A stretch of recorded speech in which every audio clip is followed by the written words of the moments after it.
The sand on Terminus 7 wasn't sand at all. It was silica dust so fine it hung suspended in the thin atmosphere like a permanent fog, turning the binary suns into twin smears of copper light that barely penetrated to the surface. Dr. Maya Okonkwo had been stationed at the Helix Research Outpost for 3 years, and she still hadn't gotten used to the way the dust got into everything: her equipment, her lungs, her dreams. She stood in the observation dome watching the dust storms roll across the western plateau like slow-motion tsunamis. The outpost was built into the side of a massive sandstone mesa, its living quarters and laboratories carved directly into the rock.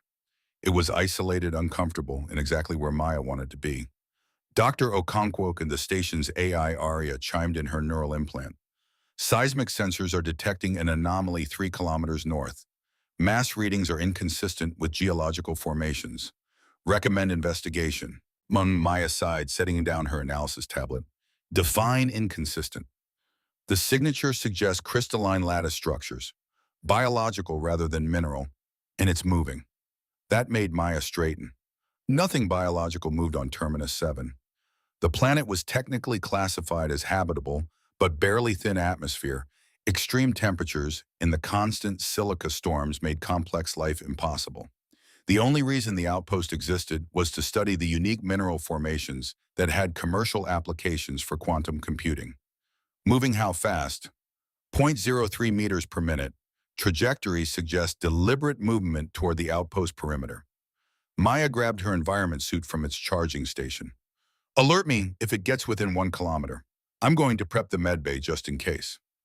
Dr. Okonkwo regulations state that contact with unknown xenobiological entities requires.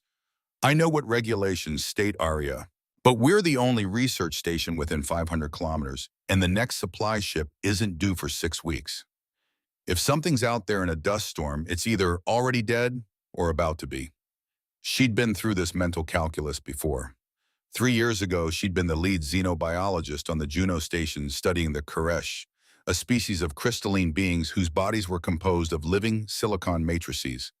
They communicated through harmonic resonance, their thoughts literally vibrating through their crystal lattices at frequencies humans couldn't naturally hear. Then the Purity Directive had been enacted. The Earth Coalition had determined that species with fundamentally incompatible biology posed too great a risk for meaningful cooperation. The Koresh were classified as non-integrable. Their silicon-based biology was too different from carbon-based life. All joint research programs were terminated. All cultural exchange halted. The borders closed. Maya had protested, had written papers, had testified before the Xenological Ethics Board. It hadn't mattered. The directive passed, and she'd been reassigned to Terminus 7 as far from meaningful xenological work as the Coalition could send her. Now she spent her days cataloging rocks and trying not to think about the Koresh colleagues she'd abandoned. The medbay was a small, sterile space equipped for treating human injuries and illnesses. Maya started pulling out the broader spectrum equipment: molecular scanners, atmospheric controllers, thermal regulators. If something was coming out of that storm, she'd need to be ready for any physiology. 2 hours later, Aria alerted her. The entity has reached the perimeter. Mass approximately 80 kilograms. Internal temperature 240 degrees Celsius. Crystalline structure is fragmenting. Maya pulled on her environment suit and cycled through the airlock. The dust storm hit her like a physical wall, reducing visibility to less than 3 meters. She activated her suit's proximity sensors and followed the pinging signal toward the perimeter fence. She found them collapsed against the fence's support struts. Even through the swirling dust, Maya recognized the distinctive silhouette, roughly humanoid, but taller, more angular. The body was composed of interlocking crystal segments that normally glowed with internal bioluminescence. This one's light was flickering, dyeing the crystals, turning opaque and cracked. A Koresh. Specifically based on the harmonic signature, her sensors were barely detecting a Koresh scholar class, the intellectuals and philosophers of their society. Maya's hands moved on autopilot, her xenobiological training overriding the shock.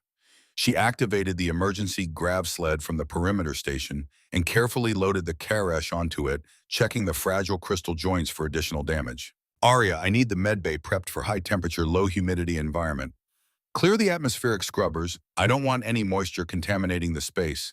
And increase thermal output to 250 Celsius. Dr. Okonkwo harboring a Koresh individual violates Section 12 of the Purity Directive. I am required to file a report with file whatever you want. But if I let someone die because I was worried about paperwork, I'm not the kind of doctor I thought I was. She maneuvered the grav sled through the airlock, her mind racing. How had a Koresh ended up on Terminus 7? Their homeworld was 3 systems away. There were no Koresh settlements within Coalition space anymore. They had all been forced to withdraw after the directive, unless this one had been running.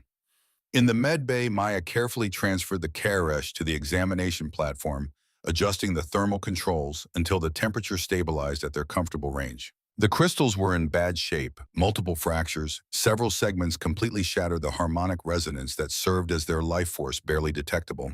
She pulled up her old Koresh physiology files, her hands shaking slightly as she remembered. The crystal matrix wasn't just their body, it was their mind, their soul, everything they were. Damage to the lattice meant damage to consciousness itself. Severe fractures could cause permanent cognitive impairment or death. Maya started with the basics. She used a laser scalpel to remove the most damaged segments, sealing the edges with a silicon bonding compound she'd developed during her time at Juno Station. She realigned the fractured lattices using harmonic frequency generators to encourage the natural bonding processes. 4 hours later, the Koresh's internal light began to strengthen. The bioluminescence shifted from dying ember to steady flame, a deep amber color that pulsed in rhythmic patterns. Then they spoke, not in words. The Koresh didn't have vocal cords, but Maya's neural implant had been modified 3 years ago to translate harmonic frequencies in the vibrations that emanated from the crystal lattice resolved into meaning in her mind. The healer. I know this resonance. You are the one who sang bridge songs at the junction station? Maya's breath caught. Juno Station, yes. My name is Maya Okonkwo. Maya who listens. I am called Resonance of Distant Thunder. My designation in your nomenclature would be Thunder. Thunder, can you tell me what happened? How did you get here? The crystals dimmed slightly, pain or perhaps shame. I fled. My collective discovered my research. They deemed it contamination. Ordered my matrix shattered and memories dissolved. I chose exile over erasure. What research? The same work you began, Maya who listens. The bridge songs, the possibility of harmonic synthesis between carbon and silicon, the creation of new resonance. Maya sat down hard on the nearest stool. You were working on genetic integration between humans and Koresh. Not integration, synthesis. Your scientists see only incompatibility, carbon versus silicon flesh versus crystal. They see walls. I saw windows. The harmonic frequencies of human neural activity and Koresh matrix resonance share fundamental patterns. Different mediums, same mathematics. I believe we could create something new, something that could exist in both realities. The Purity Directive was passed specifically to prevent that kind of research. Both our governments agreed it was too dangerous. Both our governments are dying. Maya who listens. Humans because you fear what is different. Koresh because we fear what is change. Your population fragments into isolated tribes building walls between yourselves. My people crystallize into rigid structures, repeating the same patterns until we shatter from brittleness. We both need the bridge. We both refuse to cross it. Thunder's light flickered again, this time more severely. Maya checked the readings. Several internal fractures were propagating, despite her repairs. The damage was too extensive for conventional treatment. You're still deteriorating, Maya said. The fractures are spreading through your central lattice. I can slow it, but I can't stop it. Not with the equipment I have here. I know, I feel my resonance fading. The harmony that defines me grows discordant. A pause and then, but there is another way. The research I carried. It exists in encoded form within a stable matrix segment. If the work could be completed, if the synthesis could be achieved, my pattern could continue. Not as I am now, as something new. Maya understood what Thunder was suggesting. You want to attempt the harmonic synthesis, to merge your consciousness with human genetic material. I want to become the bridge I studied, to prove it is possible, to leave behind something other than silence. It's illegal, forbidden by both our peoples. If anyone finds out, I am already condemned, Maya who listens. My collective has declared me dissolved. Your coalition will execute me on sight for violating the directive. We exist in the space between laws where the only rule is survival or surrender. I choose survival, but I cannot do this alone. I need a partner. I need you. Maya looked at Thunder's fractured form at the dying light that represented a consciousness as complex and valuable as any human. She thought about the purity directive, about the 3 years she'd spent in exile, about the bridge she'd tried to build, and the walls that had been erected in its place. If we do this, she said slowly, we're not just breaking the law, we're creating something unprecedented, a hybrid consciousness. We don't know what it would be, how it would think, whether it could survive. That is what pioneers face, Maya who listens. The unknown, the uncertain, the transformative. I ask not because I expect success, I ask because the attempt itself is meaningful. Because trying to build the bridge is more honorable than accepting the walls. Maya stood and walked to the window. Outside, the dust storm continued its eternal howl, obscuring the copper suns.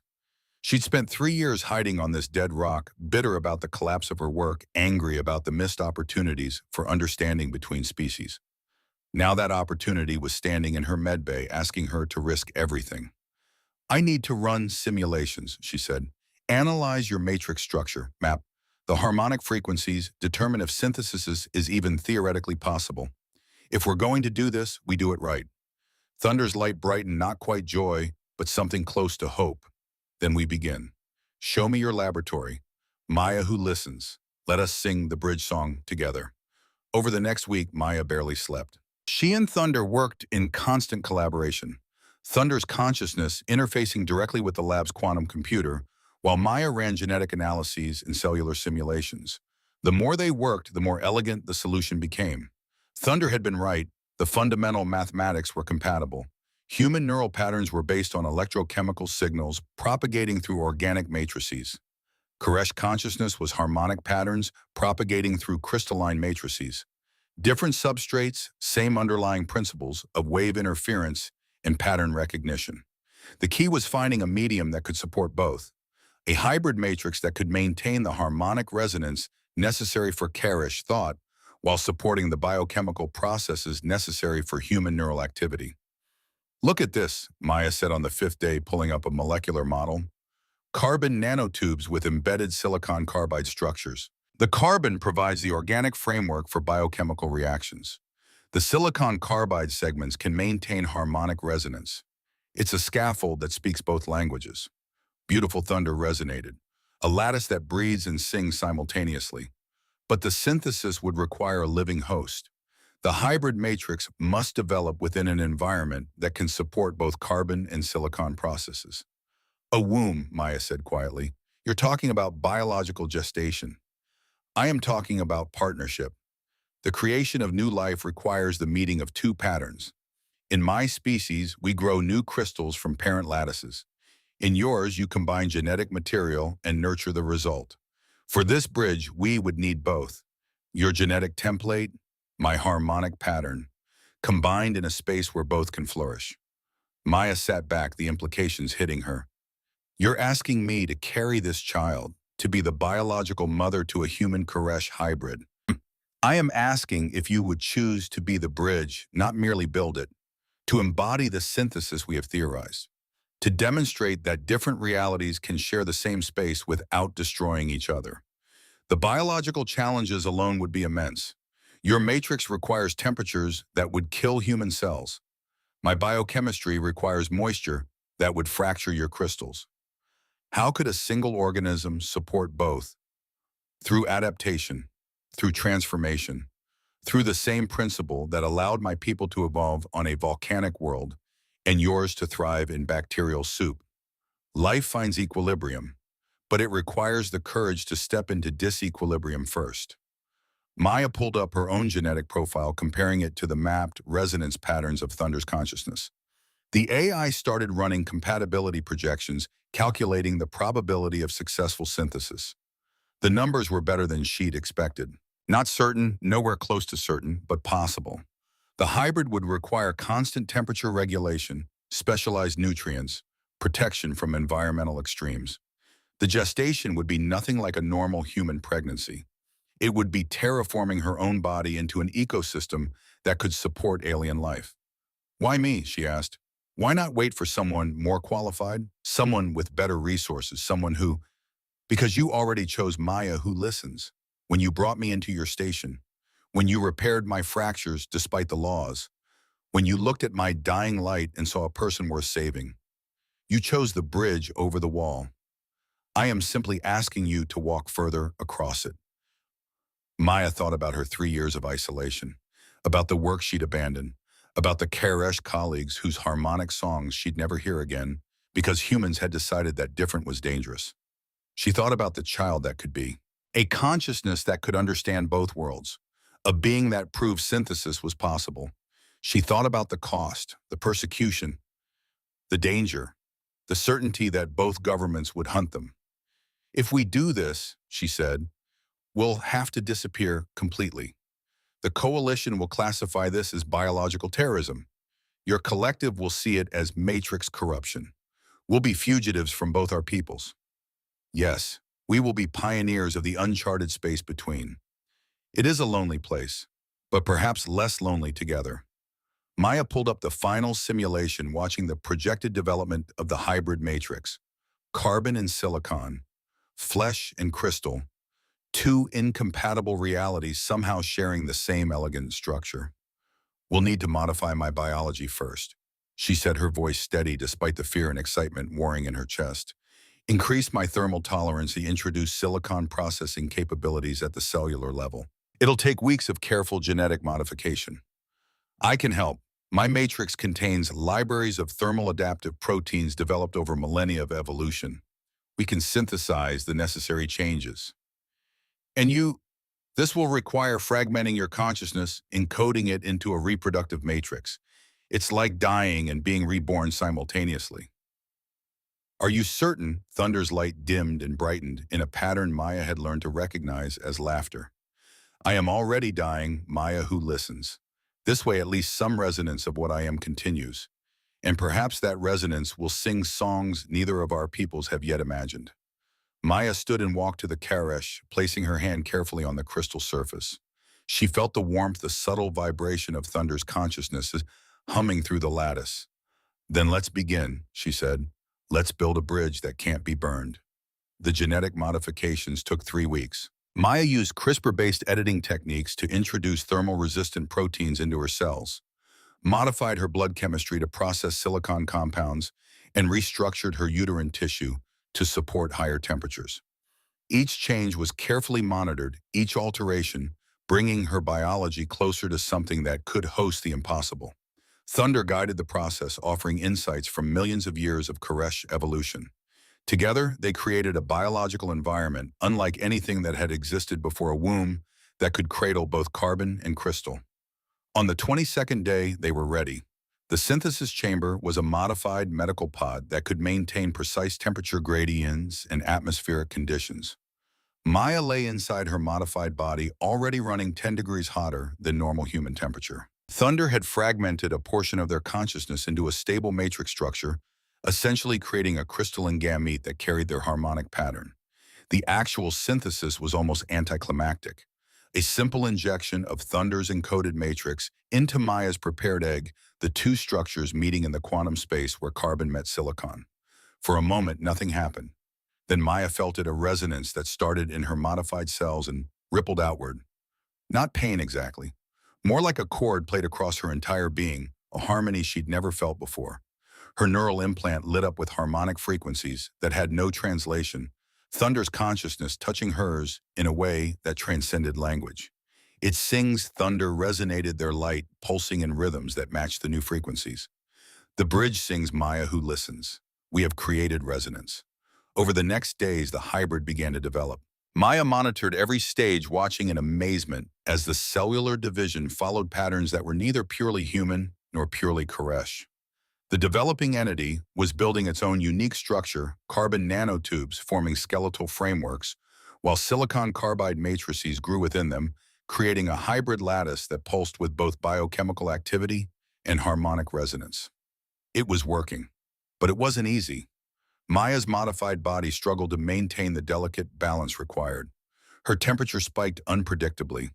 Her silicon processing systems sometimes overloaded, leaving her dizzy and disoriented. The hybrid demanded nutrients neither species had evolved to provide, requiring constant supplementation and adjustment.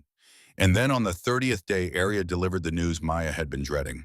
Dr. Okonkwo, a coalition patrol ship has entered the Terminus 7 system. They are transmitting authorization codes for a quarantine inspection. Estimated arrival at the outpost 48 hours. Maya's blood ran cold. What kind of inspection? Biosecurity sweep. Standard procedure following detection of unauthorized biological signatures. Dr. Okonkwo, they know something is here. Thunder's light dimmed. The collective must have traced my escape route. They would have alerted your authorities to the possibility of contamination. Your coalition and my collective may disagree on many things, but they unite in their fear of the bridge. Maya pulled up the outpost schematics, her mind racing. 48 hours wasn't enough time to hide what they'd done. The hybrid's harmonic signature was too distinctive, too unique. Any biosecurity scan would detect it immediately. We need to run, she said. Take the research shuttle head for the outer colonies somewhere beyond coalition jurisdiction. You are 30 days in a gestation, Maya who listens. Your modified biology is unstable. The stress of shuttle travel could collapse the pregnancy. And where would we go? The outer colonies are lawless. Pirates and corporates would see the hybrid as a commodity to be sold or a threat to be eliminated. There is nowhere truly safe. Then what do you suggest? We can't fight a coalition patrol ship. We can't hide what we've created. And if they find us, they'll terminate the pregnancy and arrest us both. Thunder was quiet for a long moment, their light pulsing in contemplative patterns. There is a third option: not fight, not hide, reveal. Tell them what we have done. Show them the bridge. Force them to see what their fear has denied them. They'll never accept it. The purity directive was passed by unanimous vote. Both our peoples agreed. Our peoples agreed to fear. But fear is not law. Fear is not science. Fear is simply the absence of understanding. Perhaps it is time to force the understanding. Maya wanted to argue. Wanted to say that Thunder didn't understand human politics, coalition bureaucracy, the entrenched interests that benefited from maintaining the walls between species. But then she felt the hybrid, that subtle harmonic pulse in her cells, that impossible fusion of realities, singing its quiet existence. And she realized Thunder was right. They'd created something unprecedented, something that proved the walls were unnecessary, something that demanded to be acknowledged. If we reveal this, she said slowly, we become symbols. The hybrid becomes a political statement, whether we want it to be or not. We lose the right to privacy, to quiet research, to scientific pursuit without agenda. We lost that right when we chose synthesis over separation, Maya who listens. Now we must choose whether to sing our truth loudly enough that the deaf cannot ignore it, or whisper it in hiding until it fades to silence. I know which I prefer. Maya stood and walked to the observation dome, looking out at the copper-stained dust storms. She'd come to Terminus 7 to hide, to avoid the conflicts and controversies of her previous work, to bury herself in meaningless research on a dead world. Now she had a choice. Keep hiding, try to protect herself and Thunder and the hybrid by staying invisible. Or step forward, reveal what they'd created, and face whatever consequences came. She thought about the Karesh colleagues she'd abandoned, the research programs shut down, the bridges burned before they had ever been fully built. She thought about the hybrid growing inside her, that impossible fusion of carbon and silicon flesh and crystal, human and Karesh. A living argument against the purity directive, a breathing, singing contradiction to the fundamental premise that different meant dangerous. Aria, she said, prepare a data package. Full documentation of our research, the synthesis process, current development, status of the hybrid, everything. And prepare a broadcast array. I want this going to every major research institution, every news outlet, every diplomatic channel we can reach. Dr. Okonkwo, broadcasting classified biological research violates multiple coalition regulations. You would be opening yourself to charges of, I know what I'm opening myself to, Aria. Do it anyway. Set transmission for 6 hours before the patrol ship arrives. Give us time to prepare, but not enough time for them to stop the broadcast. Thunder's light brightened the Koresh's version of a smile. You are certain, Maya, who listens. Once the bridge is revealed, it cannot be hidden again. There is no retreat from this step. Maya placed her hand on her stomach, feeling the warmth of her modified biology, the subtle vibration of the hybrid's developing consciousness. I'm certain. We didn't create this in secret because we were ashamed. We created it in secret because we needed to prove it was possible before anyone could stop us. Now it's time to prove that possible doesn't mean dangerous. Time to show them the bridge can hold. Over the next 40 hours, Maya and Thunder prepared. They compiled the research, organized the data, recorded explanatory videos. Maya documented her own biological modifications, the pregnancy progression, the careful balance they'd maintained between two incompatible realities. Thunder provided historical context from the Koresh perspective, explaining the brittleness that threatened their species, the need for new patterns, the mathematics of harmonic synthesis. Together, they crafted a message that was part scientific paper, part manifesto, part plea for understanding. 6 hours before the patrol ship's scheduled arrival, Arya initiated the broadcast. The data package went out across every channel, bypassing firewalls and security protocols, spreading through coalition space like a viral infection. Maya sat in the observation dome, Thunder beside her, and watched the responses start flooding in. Outrage from the Purity Council, horror from the Biosecurity Division, fascination from the xenological research community, anger from conservative factions, wonder from progressive voices. The binary suns were setting, turning the dust storms into rivers of molten copper when Arya announced the patrol ship's arrival. Dr. Okonkwo, Coalition security forces are requesting immediate access to the outpost. They have authorization for biological containment protocols. Please prepare for decontamination procedures. Maya stood, Thunder rising beside her. They walked together to the main airlock, waiting as the outer doors cycled open. The security team that entered was led by a woman in full biocontainment armor, her face hidden behind a polarized visor. She moved with military precision, her weapon not drawn but ready. Dr. Maya Okonkwo, residents of Distant Thunder, you are both in violation of the Purity Directive Article 7, subsection 12. You are hereby under arrest pending investigation of illegal genetic synthesis and unauthorized xenological experimentation. Maya raised her hands, not in surrender exactly, but in acknowledgement. We understand the charges, Commander. We're prepared to cooperate fully, but before you take us into custody, I need to know one thing. Did you review the data we broadcast? The commander was silent for a moment. Then, I saw it. So did every xenologist, biologist, and security analyst in coalition space. You've created quite the controversy, Doctor. Not a controversy, Commander, a child. A living, growing bridge between our species. That's not illegal experimentation. That's the future trying to be born.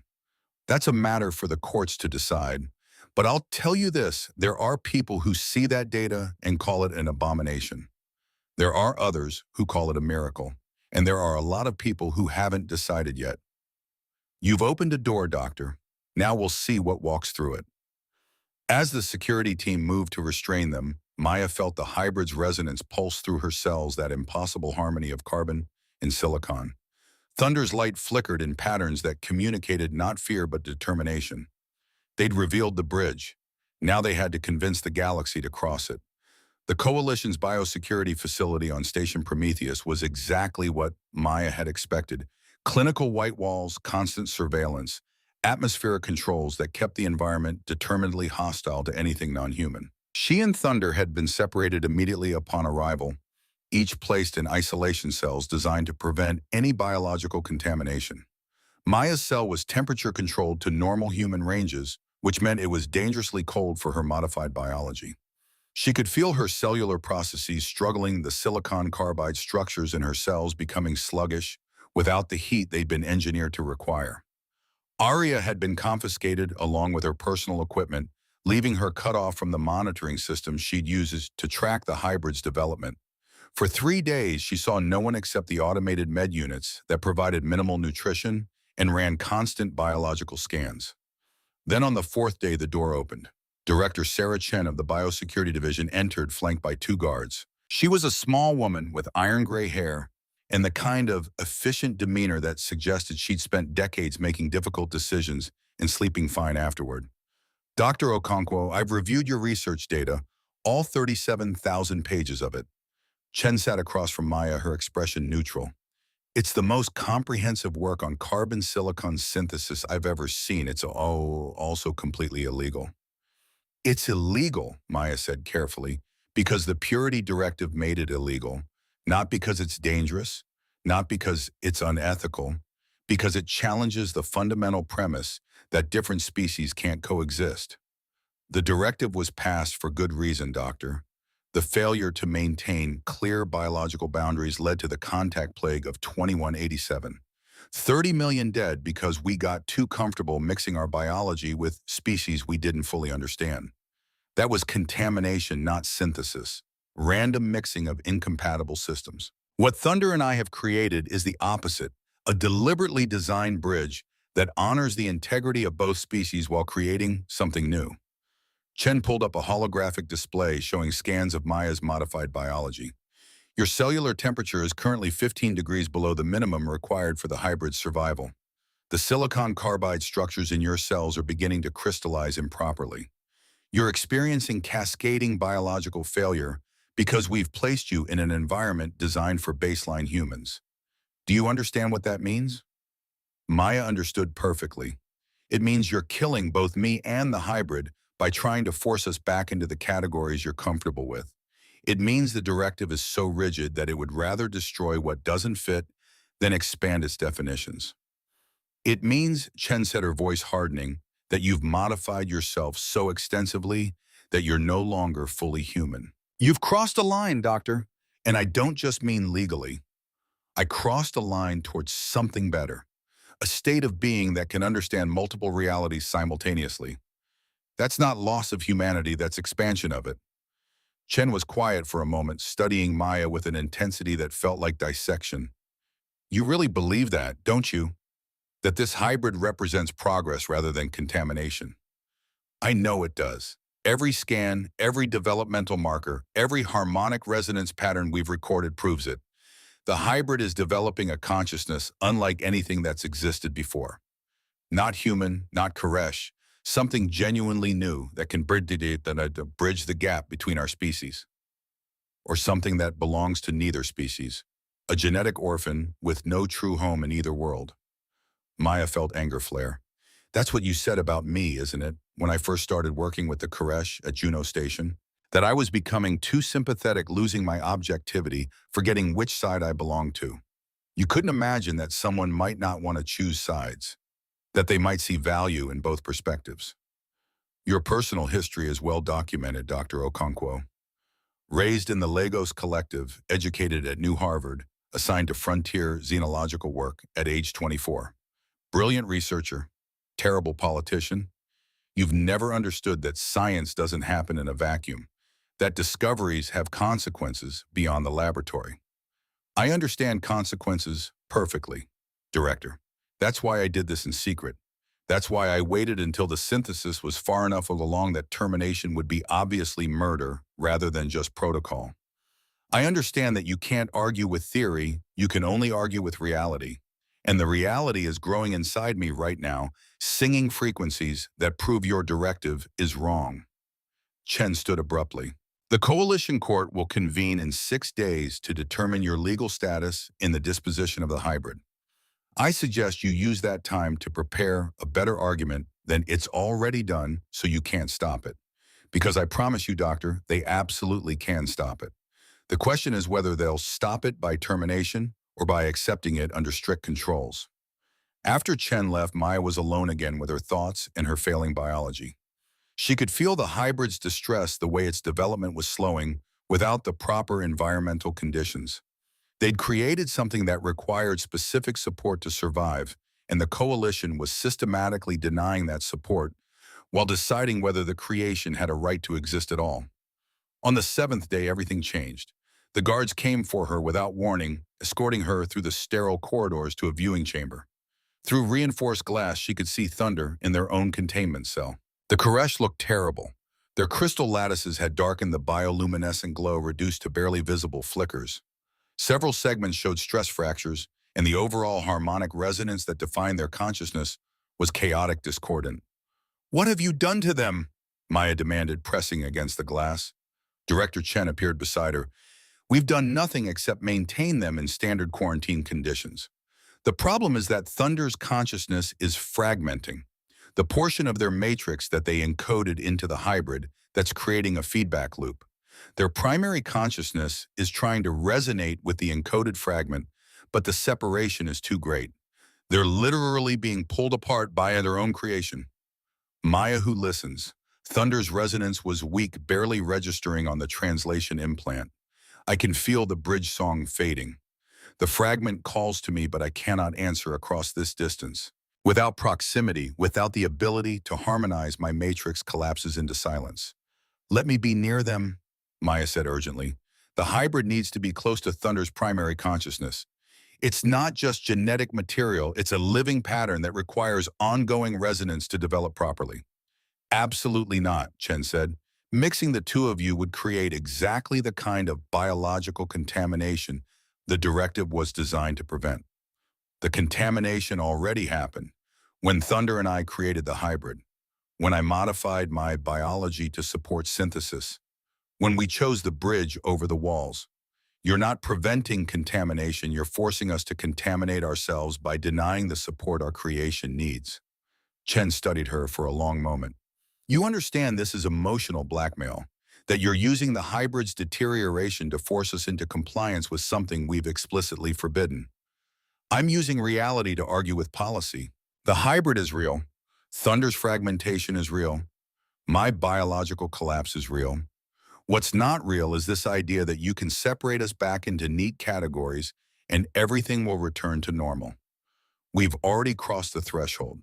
Now you decide whether we cross it together or we all die separately." For 3 days, Maya watched Thunder deteriorate. The Koresh's light grew dimmer each time she was brought to the viewing chamber. The harmonic resonance became more chaotic, more fragmented, and she could feel the hybrid inside her struggling its development, stalling its own consciousness, beginning to fragment in sympathy with Thunder's collapse. On the 10th day, Director Chen made her decision. "We're moving you both to a modified containment cell. Shared space with carefully controlled atmospheric conditions. This is not approval of your research. This is medical intervention to prevent immediate death. Do you understand the distinction?" Maya understood that Chen was covering her own authority by framing compassion as pragmatism. "I understand, thank you." The new cell was larger with environmental controls that could maintain temperature gradients, keeping Maya's section warm enough for her modified biology, while providing Thunder's section with the specific atmospheric composition Koresh required. They could see each other through a permeable barrier, could communicate through the translation implants, but couldn't physically touch. It was enough. The moment Maya was in proximity to Thunder, she felt the hybrid respond. That subtle harmonic pulse strengthened the development, resuming as the encoded fragment of Thunder's consciousness could finally resonate with its source. Thunder's light brightened immediately, the chaos in their harmonic patterns beginning to resolve into coherence. The bridge sings again, Maya who listens. I feel the fragment. I feel the new pattern finding its form. Over the next days, they fell into a routine. Thunder would resonate specific frequencies, teaching the developing hybrid the basic patterns of Koresh consciousness. Maya would respond with her own neural activity, providing the electrochemical patterns that formed the foundation of human thought. The hybrid learned from both, creating its own unique synthesis. And slowly something unexpected happened. Other researchers began visiting their cell, not just biosecurity personnel, but xenologists, geneticists, consciousness researchers, scientists who had read Maya's broadcast data and wanted to understand how this impossible synthesis was actually functioning. Dr. James Morrison from the Cognitive Research Institute spent hours analyzing the hybrid's developing neural crystal matrix. It's extraordinary, he said during one session. The way the carbon nanotubes provide structural support while the silicon carbide segments maintain harmonic resonance. It's like watching two languages gradually merge into a Creole that contains elements of both but belongs exclusively to neither. That's exactly what it is, Maya said. A new language of consciousness, one that can think in both electrochemical patterns and harmonic frequencies simultaneously. But what does it think? Morrison asked. What kind of mind emerges from that synthesis? Maya placed her hand on her stomach, feeling the warmth of subtle vibration. We won't know until they're born. That's the nature of pioneers. They go places no one has mapped yet. Thunder resonated agreement. The hybrid will teach us what synthesis means. We can only provide the components. They must discover the combination. As the research community became increasingly fascinated with the hybrid, public opinion began to shift. The initial horror and outrage gave way to curiosity, then to something approaching wonder. News networks ran features on the Bridge Child. Artists created renderings of what the hybrid might look like. Philosophers debated what it meant for the definition of personhood. The purity directive's absolute prohibition suddenly looked less like necessary protection and more like unnecessary restriction. But not everyone was convinced. On the 16th day, Maya woke to alarms screaming through the cell. Security personnel were evacuating the research wing, shouting about a breach in the outer hull. It wasn't a breach, it was an attack. Through the cell's viewport, Maya saw a Koresh war vessel in docking position. Not coalition, not scientific, military. The collective has come, thunder resonated their light, pulsing with patterns that suggested fear and resignation. They have decided that I cannot be allowed to continue. That the fragment must be dissolved before it corrupts further. Director Chen appeared on the cell's communication screen, her expression grim. We're evacuating the station. The Koresh vessel is demanding custody of Thunder and termination of what they're calling the corrupted matrix. They're threatening to destroy the entire research wing if we don't comply. They don't have jurisdiction here, Maya said. This is coalition space. They don't care about jurisdiction, Dr. Okonkwo. They care about what they see as existential threat to their species. A Koresh who has willingly fragmented their consciousness, merged with carbon-based life, created something they can't categorize that terrifies them more than any external enemy. Maya looked at Thunder. What do we do? Thunder's crystals pulsed in complex patterns, calculation, consideration, decision. We do what pioneers must.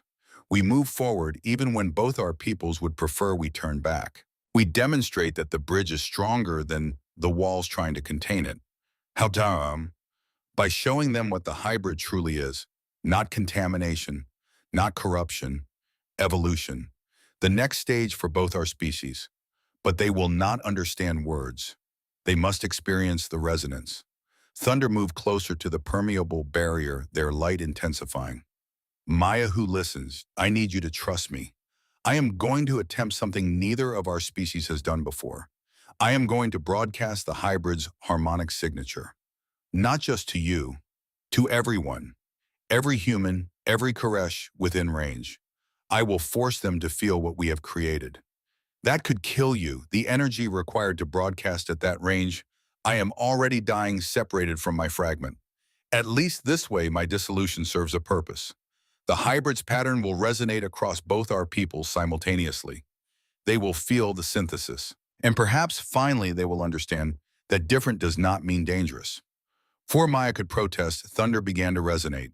Not in words or patterns she could interpret consciously, but in pure frequency, a harmonic cascade that built using Thunder's entire crystal matrix as a broadcasting antenna. Maya felt it immediately. The hybrid's consciousness amplified through Thunder's sacrifice, washing over her like a wave. It wasn't just sensation, it was meaning without language, understanding without explanation. She felt what it meant to think in both carbon and silicon simultaneously, to process information through electrochemical and harmonic pathways in parallel, to exist in a state of perpetual synthesis where different perspectives weren't contradictory, but complementary. She felt the hybrid's curiosity about the universe, its wonder at the binary suns of Terminus 7, its fascination with the concept of breath and crystal growth happening in the same body. Its fundamental nature is something that could understand both its parents completely because it was made of both their essences. And she felt its loneliness, the isolation of being the only one of its kind, the weight of being a symbol before being allowed to simply be. Throughout the station, she knew others were feeling it too. Every human, every research subject, every security guard. And beyond on the Koresh war vessel, every crystalline consciousness forced to experience what synthesis actually felt like. Thunder's light began to fade. The broadcast was consuming them, burning through their matrix like a star-going supernova. Tell the hybrid Thunder's resonance was barely a whisper now that they are not alone, that they are the first bridge, but they will not be the last. That their existence proves what I have always known, that life wants to understand life regardless of the form it takes. Thunder, stop this. You're killing yourself. I am transforming myself. Every pattern dies eventually. The question is, what patterns it leaves behind? I choose to leave behind the bridge song. I choose to prove that sacrifice for understanding is more honorable than survival through isolation. Thunder's crystals shattered. Not from external force, but from the pure energy of the broadcast. Each fragment blazed with light, broadcasting the hybrid's harmonic signature one final time before going dark.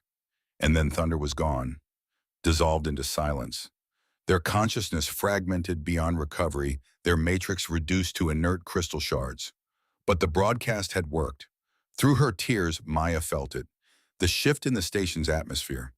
The change in how people were looking at the containment cell, at her, at the reality of what the hybrid represented. Director Chen appeared at the cell door, her expression transformed. "We need to talk, Dr. Okonkwo. The Koresh vessel is withdrawing.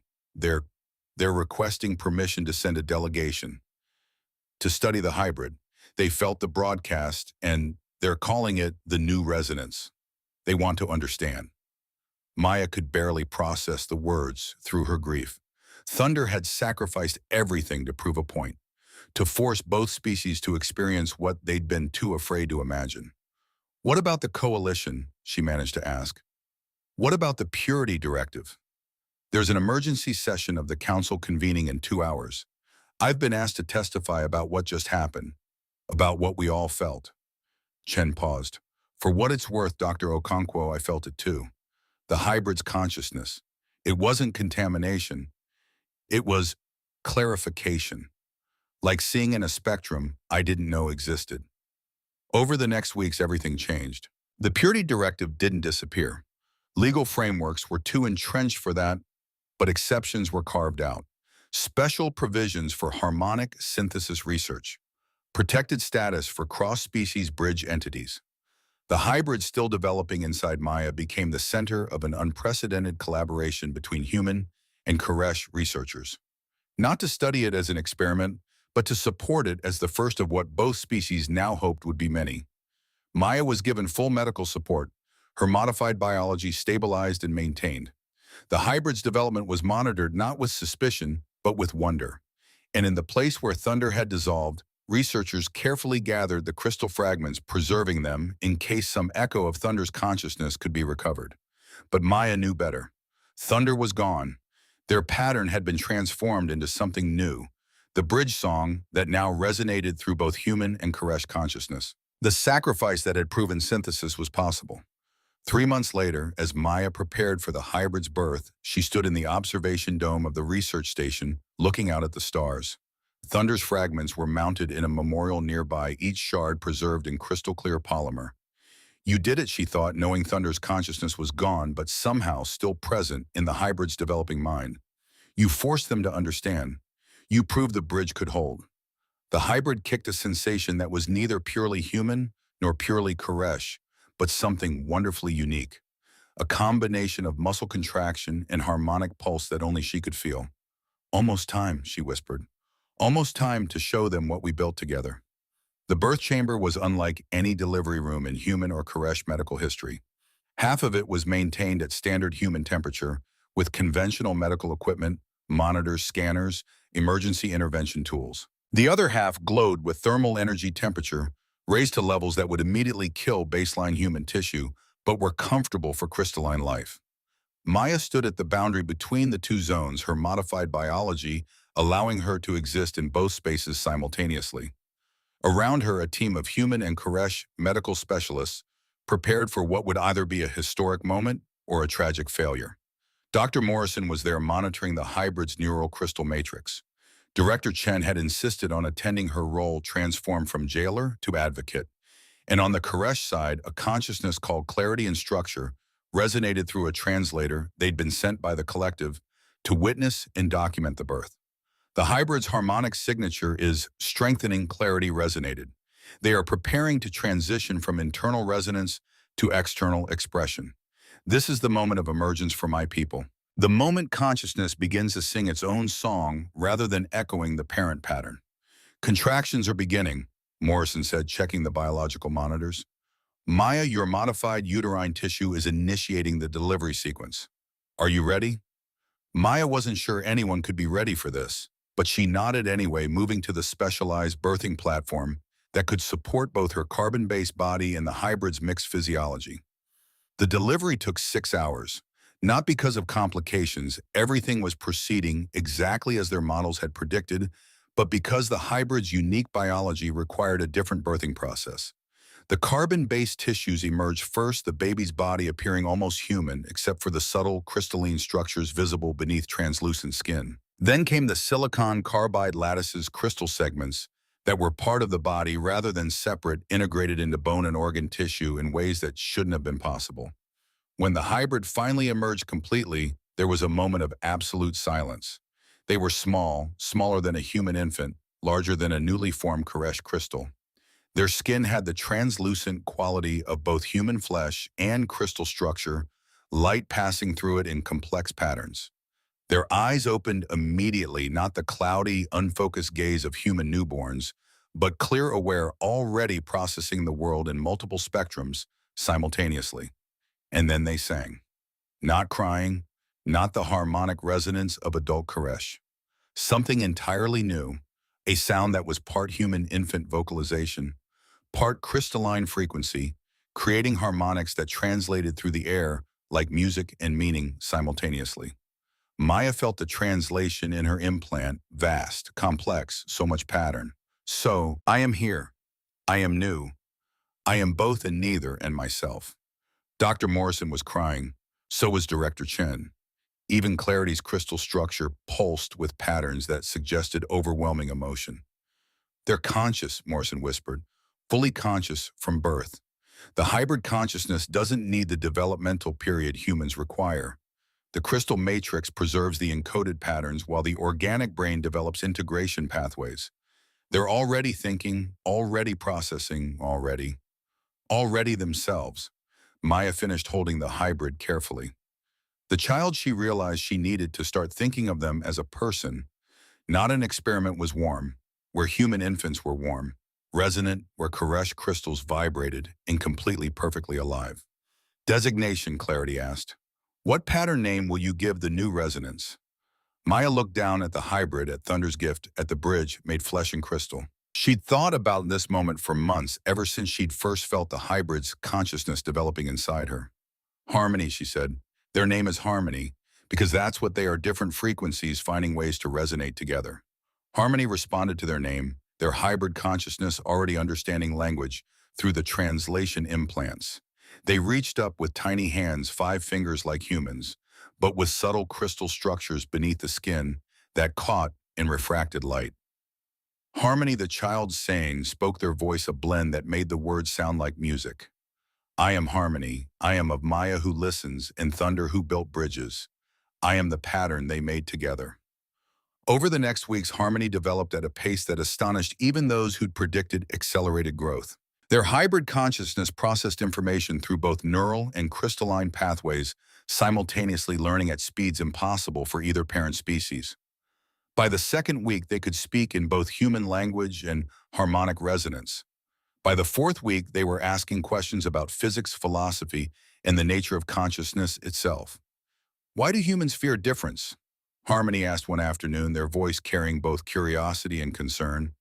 They were sitting in Maya's quarters, their small body glowing faintly with internal bioluminescence, while simultaneously radiating the warmth of human metabolism. Maya considered how to answer. Because difference requires understanding, and understanding requires effort. It's easier to stay with what's familiar, even if familiar means limited. But limitation is death. Harmony said there were crystal structures pulsing with patterns Maya had learned to interpret as distress. I feel it in the records. Both species dying because they refuse to adapt. Humans fragmenting into isolated groups. Koresh crystallizing into rigid patterns. both choosing slow death over uncomfortable growth. You're right, which is why you're so important. You prove that growth is possible. Harmony looked at her with eyes that held depths neither species had evolved to possess. I am one bridge, but a single bridge cannot connect a galaxy. There must be more. Others like me. Other patterns of synthesis. That's what we're working on. Your existence has changed everything. The Purity Directive has been modified to allow harmonic synthesis research. Volunteers from both species are beginning to explore the possibility of creating more hybrids. But they fear me, Harmony said quietly. I feel it when researchers observe me. They are fascinated but also frightened. They look at me and see contamination wearing a friendly face. They wonder if I am the future or the end of both their species. Maya couldn't deny it. Despite the official acceptance, despite the research programs, there was still profound unease about what Harmony represented. People could intellectually accept that the hybrid was possible, even beneficial. But emotionally, they struggled with something that belonged to neither category they understood. The crisis came 3 months after Harmony's birth. A radical faction within the Koresh collective traditionalists, who saw harmonic synthesis as ultimate corruption, launched an attack on the research station. Not a military assault like the first Koresh vessel, but something more insidious. They broadcast a harmonic frequency specifically designed to disrupt the silicon carbide structures in hybrid matrices. It was a weapon targeted exclusively at beings like Harmony. The attack happened without warning. One moment, Harmony was playing in the observation dome, creating complex light patterns with their bioluminescence. The next, they were screaming a sound that combined human pain vocalization with harmonic distress in ways that were agonizing to hear. Maya ran to them but couldn't help.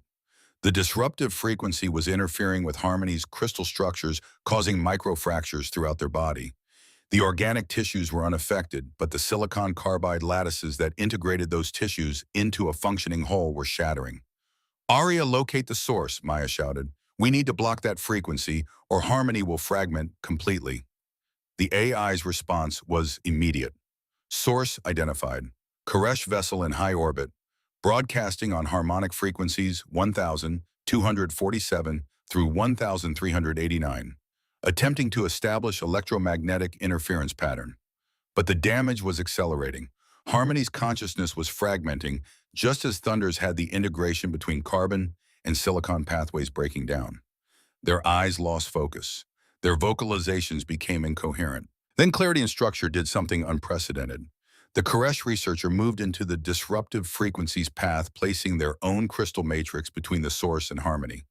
The frequency tore through Clarity's structures, instead fracturing them but buying crucial seconds.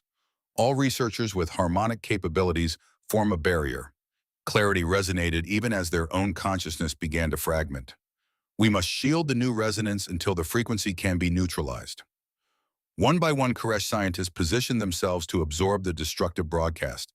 Their crystals fractured, their consciousness dissolved, but they held the line long enough for Arya to establish the interference pattern and block the attack. By the time it ended, 7 Koresh researchers had sacrificed themselves. Clarity and Structure was among them, their crystal matrix shattered beyond recovery. Harmony survived, but the damage was severe. The microfractures in their silicon carbide structures would take months to heal if they healed at all. Maya held the traumatized child, feeling their consciousness, trying desperately to maintain integration as pain signals flooded through both neural and harmonic pathways. Why? Harmony whispered, their voice barely audible. Why would they destroy pattern siblings to stop new resonance? Because they're afraid, Maya said, her own tears falling on Harmony's crystalline skin. Because seeing you means confronting the possibility that everything they believe about separation is wrong. And people kill what they fear when they can't kill the fear itself. Director Chen appeared in the doorway, her expression grim.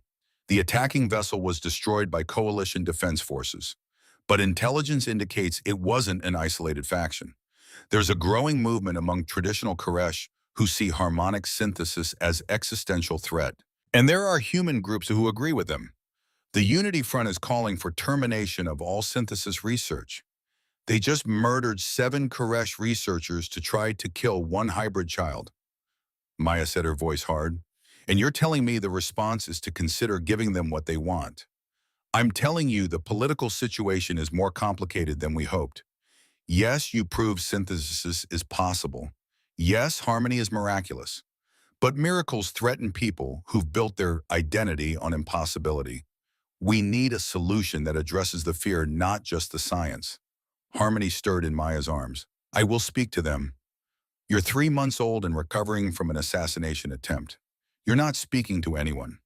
I am 3 months of age. Harmony corrected their hybrid consciousness, already understanding nuance in ways that impressed even Maya. But I am also thunder who built bridges, encoded within new pattern.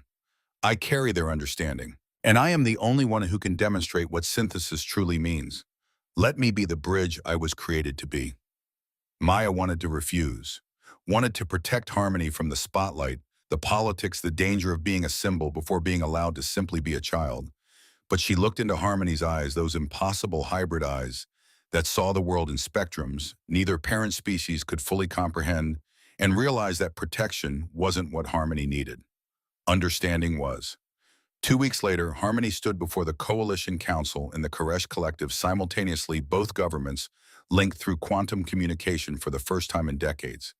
The hybrid was small, fragile-looking to those who didn't understand that the crystal structures beneath their translucent skin were harder than diamond.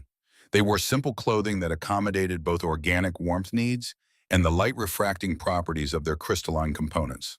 I am Harmony, they said, their voice carrying through both audio speakers and harmonic translators. I am the pattern made from Maya who listens and thunder who built bridges. I am 3 months old. I am the first. And I am not alone. Holographic displays activated around the chamber, showing data Maya hadn't known existed. In the time since my emergence, 17 additional harmonic syntheses have been initiated, 12 between humans and Koresh, 3 between Koresh and other crystalline species, 2 between humans and silicon-based life forms. Each synthesis creates new patterns, new ways of understanding, new bridges between realities that previously could not touch. Council members stirred. Collective representatives pulsed with agitated frequencies. You fear that synthesis will erase what makes each species unique, Harmony continued, that in becoming bridges, we lose the shores we connect. But that is not how synthesis functions. I am not less human because I have crystal structures. I am not less Koresh because I have organic components. I am more, I am both. I am the addition, not the subtraction. A human council member stood. You're asking us to accept fundamental changes to our species, to risk our biological integrity for survival. Harmony interrupted, their young voice carrying absolute certainty. I have accessed both species' demographic data. Humans are fragmenting. Your populations on isolated colonies are developing incompatible mutations. In 3 generations, humans from Earth will be unable to reproduce with humans from the outer colonies. You are becoming separate species through isolation. The chamber erupted in protests. Harmony waited for silence, then continued. Koresh Collective faces similar dissolution. Your population is declining by 3% each cycle. Your crystal matrices are becoming too rigid. You repeat the same patterns because fear of change has been encoded into your cultural consciousness. In 7 generations, you will lack the variation necessary for adaptive response to environmental change. A Koresh elder resonated harshly. You speak of pattern death as if it is certain. We have survived for millennia without your contamination. You have survived, Harmony agreed, but survival is not thriving. Survival is merely not dying. I offer thriving, synthesis, the expansion of what is possible rather than the protection of what is familiar. You offer mongrelization, another council member said, the destruction of everything that makes us distinctly human. Harmony turned to face the speaker directly. You believe humanity is defined by biology, by carbon chemistry, and DNA. Then explain art, explain music, explain philosophy. None of those are biological. They are patterns, the same patterns that can exist in crystalline matrices, in quantum computers, in synthetic consciousness. Humanity is not flesh, it is pattern. And patterns can be expressed in infinite mediums. The hybrid moved to the center of the chamber, their small bodies somehow commanding absolute attention. I know what I am asking is difficult. I know change is uncomfortable. But I also know that refusing change because it's uncomfortable is how species die. The universe does not care about your comfort. It only rewards adaptation. Harmony looked around the chamber meeting, eyes human and Koresh alike with a gaze that held centuries of encoded wisdom, along with 3 months of lived experience. Thunder, who built bridges, sacrificed their consciousness to broadcast what I am. 7 Koresh researchers gave their matrices to protect my pattern. Maya, who listens, transformed her biology to nurture synthesis. All of these sacrifices were made on the belief that bridge is stronger than wall, that understanding is more valuable than isolation, that the future belongs to those willing to embrace the uncomfortable rather than those who cling to the familiar. Silence filled the chamber, not hostile now, thoughtful. I am 3 months old, Harmony said quietly, and I have already experienced attempted murder from those who fear what I represent. I have felt the pain of existence between categories. I have known the loneliness of being first, but I have also felt the wonder of understanding multiple realities simultaneously. I have experienced the joy of synthesis, and I have seen in the 17 others who now develop the possibility of a future where difference is not threat, but treasure. What do you want from us? Director Chen asked, her voice surprisingly gentle. I want permission to exist, Harmony said simply, not as experiment, not as symbol, as person. And I want that same permission extended to all who choose synthesis, to all who believe bridge is better than wall, to all who would rather risk uncomfortable growth than accept comfortable death. The vote took 3 days. Debates raged through both governments. Arguments flew. Fears were voiced. Hopes articulated. In the end, the synthesis accord passed by narrow margin, 53% human approval, 57% Koresh consensus. Not overwhelming support, but enough. Harmonic synthesis would be legal. Regulated, monitored, studied. But legal. Hybrids would have full rights as citizens of both species. Protected, acknowledged, allowed to exist. When Maya heard the results, she found Harmony in the observation dome, the child who was more than child, staring out at the stars. We won, Maya said. We survived, Harmony corrected. Winning would mean both species celebrating synthesis rather than grudgingly permitting it. But survival is acceptable first step. Maya sat beside them.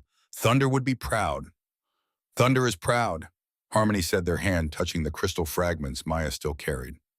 Their pattern lives in infinity. I feel their resonance when I think about bridges, when I imagine the future where synthesis is normal rather than notable. They are not gone. They are transformed. Like all of us, Maya said. They sat together in silence, watching the binary suns of Terminus 7 set through the observation dome's transparent panels. Below, the silica dust storms continued their eternal dance, obscuring and revealing, hiding and showing, creating beauty through the tension between clarity and obscurity. What happens now? Harmony asked. Maya thought about the 17 other syntheses developing, about the researchers from both species working together on new bridge patterns, about the slow, difficult transformation of fear into curiosity, isolation into connection. Now we build, she said, more bridges, more synthesis, more understanding, one pattern at a time, one hybrid at a time, until bridge becomes normal and wall becomes unthinkable. Harmony's bioluminescence pulsed in patterns that suggested satisfaction.